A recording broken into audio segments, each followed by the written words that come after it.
আহ যারা যারা এখনো তোমরা এনসিইআরটি বই পাওনি এবং তোমরা চাচ্ছ সফট কপি পাওয়ার জন্য, প্রত্যেকটা চ্যাপ্টার ওয়াইজ সফট কপি আছে অথবা পুরোটা বইয়ের তুমি সফট কপিটা ডাউনলোড করতে চাও, তাদের জন্য বলে দিচ্ছি তোমরা কিভাবে এই বইগুলো তোমরা ডাউনলোড করতে পারবে বা চ্যাপ্টার ওয়াইজ তোমরা কিভাবে ডাউনলোড করতে পারবে। প্রথমে গুগলে যাবে, গুগলে গিয়ে লিখবে এনসিইআরটি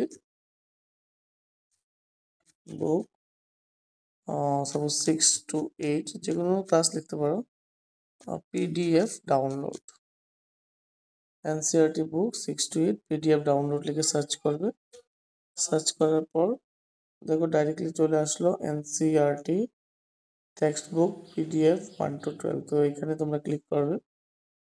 ক্লিক করার পর দেখো এরকম একটা ইন্টারফেস খুলে যাবে।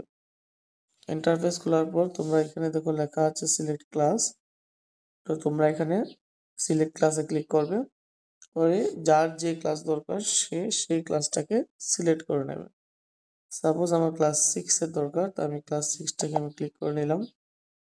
তারপর সিলেক্ট সাবজেক্ট, আমার ক্লাস 6 এর মধ্যে যে সাবজেক্টটা আমার দরকার, সাপোজ আমার ম্যাথামেটিক্স দরকার, তো আমি ম্যাথামেটিক্সটাকে ডাউনলোড করে নেব। তোমরা যেটা চাও, যা যেটা দরকার সবগুলো হলে সবগুলি তোমরা একই রকম ভাবে ডাউনলোড করতে পারবে। তো ম্যাথামেটিক্স দরকার, তো ম্যাথামেটিক্সটাকে ক্লিক করে নিলাম। সিলেক্ট বুক টাইটেল, বইয়ের নামটা কি হবে? তো বইয়ের নামটা মোরালেস সবগুলো সেমই থাকবে। তো প্রথম যেটা লাগে ওইটাকে তোমরা নিয়ে নেবে, গণিত প্রকাশ। তো আমি উপরে, একদম উপরে যে লেখা আছে গণিত প্রকাশ, সেটাতে আমি ক্লিক করলাম। দেন গো লেখা আছে, দেখো এখানে গোতে ক্লিক করবে। গোতে ক্লিক করার পর দেখো এরকম ভাবে তোমার একটা পেজটা খুলে যাবে। এখানে দেখো সবার নিচে লেখা আছে ডাউনলোড কমপ্লিট বুক।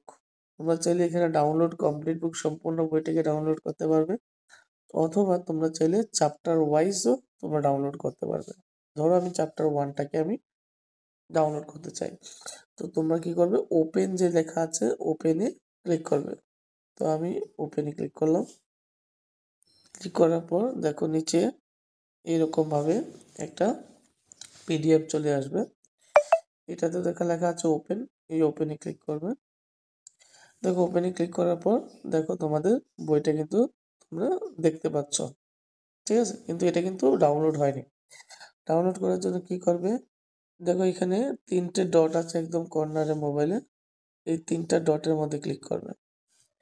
3টে ডটে ক্লিক করার পর একদম উপরে দেখো স্টার, তারপর একটা তীর চিহ্ন, একটা ইনফরমেশন চিহ্ন এরকম একটা রয়েছে। তো তোমরা যে ডাউনলোড বা তীর চিহ্নটা রয়েছে সেটাতে ক্লিক করবে। ক্লিক করার পর তারপর দেখো তোমাদের এরকম ফাইল ডাউনলোডেড লেখা আসবে। এখন তুমি এটাকে ওপেন করে যে কোনো সময় দেখতে পারবে। আশা করি তোমাদের সবাইকে বোঝাতে পেরেছি। আর কোনো সমস্যা থাকলে বলবে।